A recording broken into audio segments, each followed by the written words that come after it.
ಬೋಜ ಗ್ರಾಮ ಪಂಚಾಯಿತಿಯಲ್ಲಿ ಕಳೆದ 5 ವರ್ಷಗಳಿಂದ ಎಸ್ಸಿ/ಎಸ್ಟಿಯ ನಿಧಿಯ ದುರುಪಯೋಗ ನಡೆದಿದೆ ಎಂದು ಮಾಜಿ ತಾಲೂಕು ಪಂಚಾಯತ್ ಸದಸ್ಯ ಪ್ರಕಾಶ್ ವಡ್ಡರ್ ಅವರು ಆರೋಪಿಸಿದ್ದಾರೆ.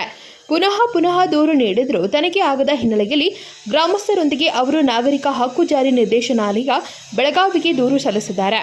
ಗುರುವಾರ ಪಿಎಸ್ಐ ರಂಜಿತ್ ಗಿಲ್ ಹಾಗೂ ಪೊಲೀಸ್ ಕಾನ್ಸ್ಟೇಬಲ್ ಉಮೇಶ್ ಸಂಗೋಡರ್ ಅವರು ಗ್ರಾಮ ಪಂಚಾಯಿತಿ ದಾಖಲೆಗಳ ಪರಿಶೀಲನೆ ನಡೆಸಿದರು. ಅನುದಾನದಲ್ಲಿ ಮೀಸಲಾದ ಶೇಕಡಾ 25ರಷ್ಟು ನಿಧಿ ಎಸ್ಸಿ/ಎಸ್ಟಿ ಸಮುದಾಯಕ್ಕೆ ತಲುಪದೆ ಅನಧಿಕೃತವಾಗಿ ಬಳಸಲಾಗಿದೆ ಎಂಬುದು ಆರೋಪವಾಗಿದೆ.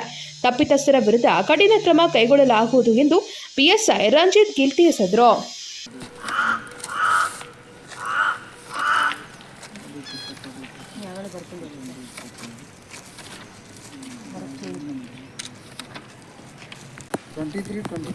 हाँ 31 नंबर